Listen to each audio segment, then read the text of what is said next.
에스겔 45장 18절에서 46장 12절까지 말씀입니다. 여호와께서 이같이 말씀하셨느니라.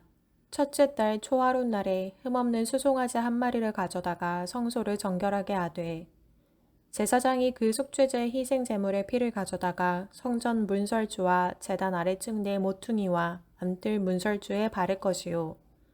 그달 7일에도 모든 과실범과 모르고 범죄한 자를 위하여 역시 그렇게 하여 성전을 속죄할지니라.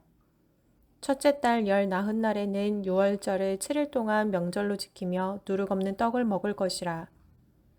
그날에 왕은 자기와 이 땅 모든 백성을 위하여 송아지 한 마리를 갖추어 속죄제를 드릴 것이요.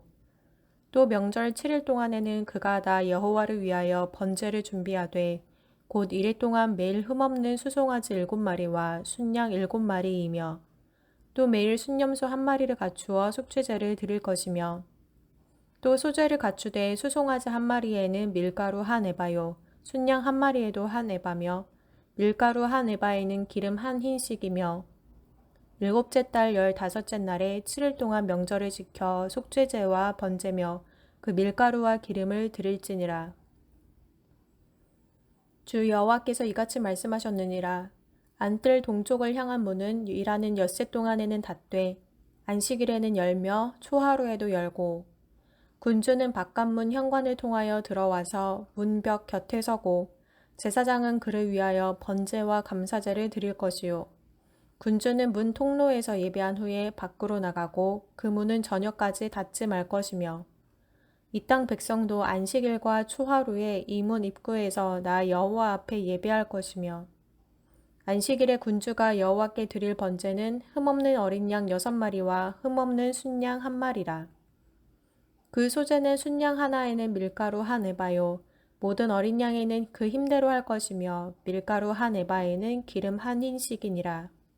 초하루에는 흠없는 수송아지 한 마리와 어린 양 6마리와 순양 한 마리를 드리되 모두 흠없는 것으로 할 것이며 또 소제를 준비하되 수송아지에는 밀가루 한 에바요 순양에도 밀가루 한 에바며 모든 어린 양에는 그 힘대로 할 것이요 밀가루 한 에바에는 기름 한 흰씩이며 군주가 올 때에는 이 문 현관을 통하여 들어오고 나갈 때에도 그리할지니라.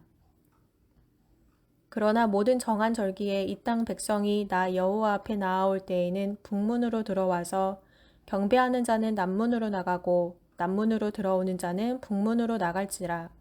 들어온 문으로 도로 나가지 말고 그 몸이 앞으로 향한 대로 나갈지며 군주가 무리 가운데에 있어서 그들이 들어올 때에 들어오고 그들이 나갈 때에 나갈지니라. 명절과 성회 때에 그 소제는 수송아지 한 마리에 밀가루 한 에바요 순양 한 마리에도 한 에바요 모든 어린 양에는 그 힘대로 할 것이며 밀가루 한 에바에는 기름 한 흰씩이며 만일 군주가 자원하여 번제를 준비하거나 혹은 자원하여 감사제를 준비하여 나 여호와께 드릴 때에는 그를 위하여 동쪽을 향한 문을 열고 그가 번제와 감사제를 안식일에 드림같이 드리고 밖으로 나갈지며 나간 후에 문을 닫을지니라. 아멘. 어제 우리는 성전을 중심으로 기업을 이렇게 분배하는 모습을 보았습니다. 기업은 이제 땅을 말하는 것인데 이스라엘 백성들이 어느 지역에 땅을 얻었느냐, 사실 이것이 관심이었다기보다 모든 땅을 분배할 때 그 중심에 성전이 있다라고 하는 것을 보여주는 것이 어제 본문의 내용이었습니다.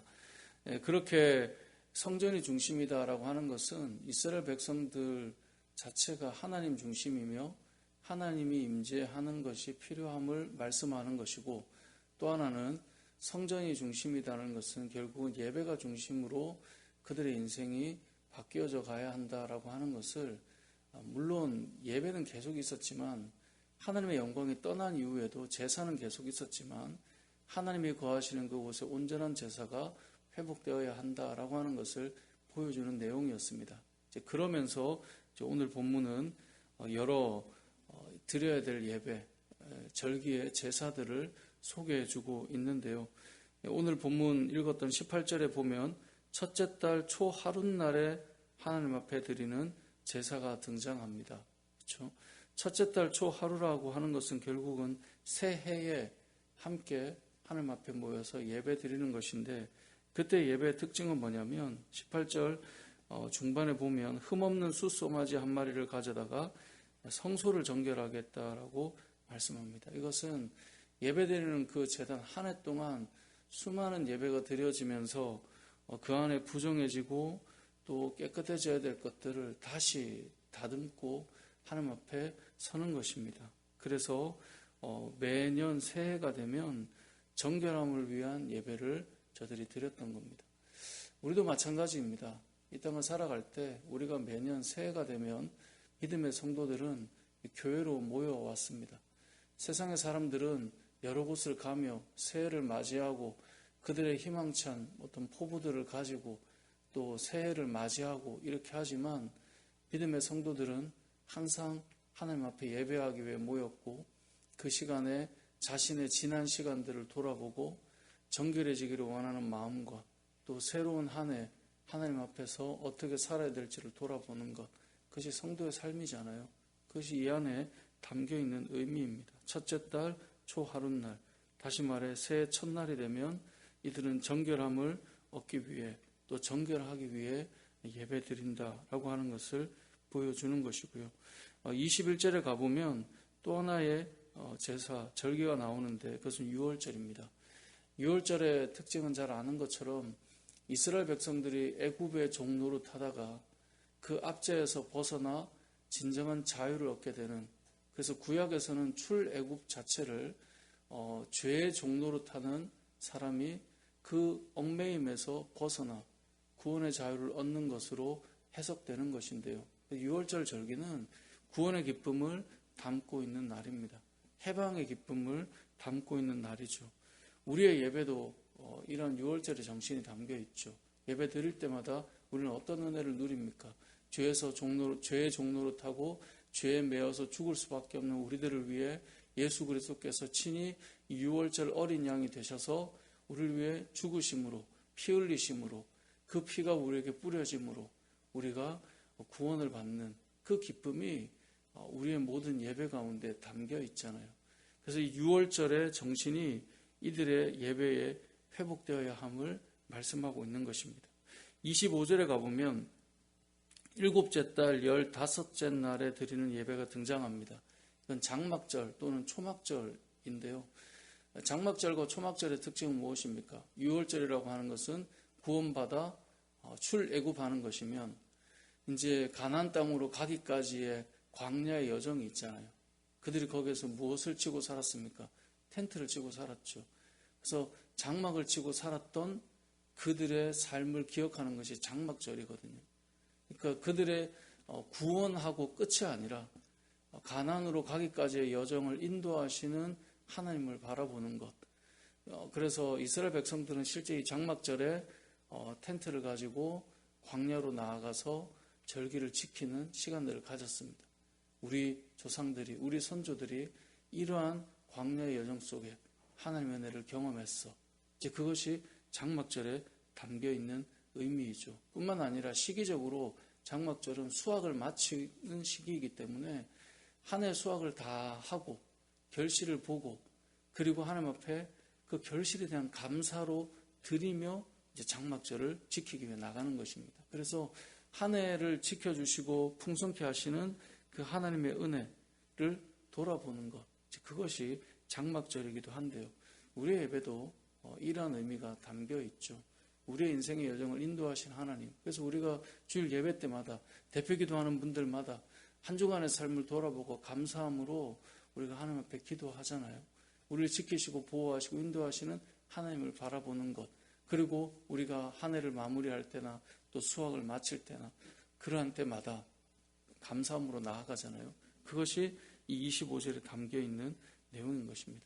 46장으로 가보면 또 무엇이 등장하죠? 제일 끝에 보면 여기 문이 열리고 닫히는 부분들은 나중에 좀 보도록 하고요. 안식일과 이 초하루에 대한 내용이 나옵니다. 안식일은 쉼을 의미하죠. 그리고 한 주간의 시작을 말합니다. 그 초하루는 월삭을 말해요. 한 달을 시작하는 날. 그래서 한 달을 시작할 때 드리는 예배를 말합니다. 우리의 삶도 우리의 예배도 이러한 부분이 담겨 있죠. 이제 우리 교회도 이제 이 월삭 기도회라는 것을 이제 해보고 싶었기 때문에 초창기에 늘 1일을 하기는 좀 어려워서 첫 주 토요일은 늘 모여서 기도하고 또 다과하고 우리의 삶들을 나누며 교제하고 이랬던 시간들을 가졌던 이유가 그 한 달을 또 시작할 때 우리가 새해를 시작했던 것처럼 한 달을 시작할 때 이들이 하나님 앞에서 어떻게 예배 드렸는가를 볼 수 있습니다. 내일 읽는 본문에도 이런 예배들이 계속 나옵니다. 13절에 보면 아침마다 예배 드린다. 이제 상번제를 말하는데 이러한 예배의 정신이 지금 우리의 이러한 제사의 정신이 절기의 정신이 지금 우리의 예배에도 담겨 있다라는 것을 기억하셔서 우리가 하나님 앞에 드리는 예배 이 예배 안에는 하나님 앞에서 우리가 정결함을 입고 또 구원의 기쁨을 누리고 천국을 가는 그 여정 가운데 감사함으로 나가는 예배가 되며 우리의 삶 속에 고단함을 회복시키시는 진정한 쉼이 있는 예배가 되고 그리고 또 매달을 시작할 때마다 하나님 앞에서 열어가는 예배 이것이 다시금 회복되는 예배에 담겨있는 의미들입니다. 그리고 또 한 가지는 여기에 보면 이제 왕이 하나님 앞에 나아가는 내용이 이 안에 간간히 등장하거든요. 여러 의미들이 있지만 가장 큰 의미는 왕도 백성들과 함께 같이 예배자로 서 있었다라고 하는 것을 보여줍니다.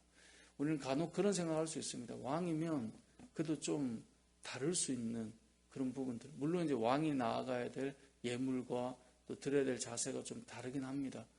그 위치에 따라서 제물도 달랐고 그런 부분들이 있긴 하지만 동일하게 나아가는 부분이 있습니다. 그래서 46장 10절에 보면 군주가 무리 가운데 있어서 그들이 들어올 때 들어오고 그들이 나갈 때 나간다라고 말씀하고 있습니다. 그러니까 왕이기 때문에 뭐 사람들 위에 있는 자가 아니라 하나님 앞에서 그냥 동일한 예배자다라고 하는 것을 기억할 필요가 있습니다. 제가 군대에 있을 때 사단장께서 이제 크리스찬이셨거든요. 근데 군종병이 늘 하는 게 있어요. 그 사단장님이 앉는 그 자리를 늘 이 방향제 같은 걸 뿌리고 늘 닦아 놓는 일을 하더라고요. 어찌 보면 뭐 군대라고 하는 조직 사회와 계급 사회에서 그런 부분이 좀 이해가 갈 수도 있겠지만 생각해 보면 모든 예배자가 하나님 앞에서 동일한 것인데 특별한 사람, 뭐 교회 안에 세상에서 유력자가 있기 때문에 그들은 좀 남다르다거나 그런 것이 있는 것은 아니라는 것입니다. 모두가 하나님의 백성이고 이스라엘 백성들이 들어가고 나갈 때 왕도 동일한 존재다라고 하는 사실을 기억해야 하는 것처럼 물론 그가 드리는 마음가짐은 달라야 되는 부분이 있습니다. 이제 왕에게 따로 하나님께서 주시는 말씀이 있긴 하지만 예배자로 동일하다는 사실 세상에서 어떤 자리에 있다 해도 그 사람이 대단할 것이 없습니다. 하나님 앞에 이스라엘 백성들과 동일한 예배자로 들고 나는 자다라고 하는 이 겸손함이 사라져버리면 온전한 예배자가 될 수 없다는 것을 오늘 본문은 보여주고 있는 것인데요. 말씀을 맺겠습니다. 우리가 드리는 예배도 여기에 등장하는 이 절기들을 생각해 보면 우리는 어떻게 예배드리고 있는가 나의 예배를 좀 돌아볼 수 있었으면 좋겠고 또 나 자신이 아니면 교회 안에 어떤 유력자도 하나님 앞에 그냥 예배자다라고 하는 사실을 잊어버리지 않고 동일하게 하나님의 백성들과 예배드리는 예배자임을 기억하고 나아가는 우리 교회가 되면 좋겠고 또 이 땅의 교회가 되어서 온전한 예배자들로 다시 회복되고 세워져가는 은혜가 있기를 주님의 이름으로 축복합니다. 아멘.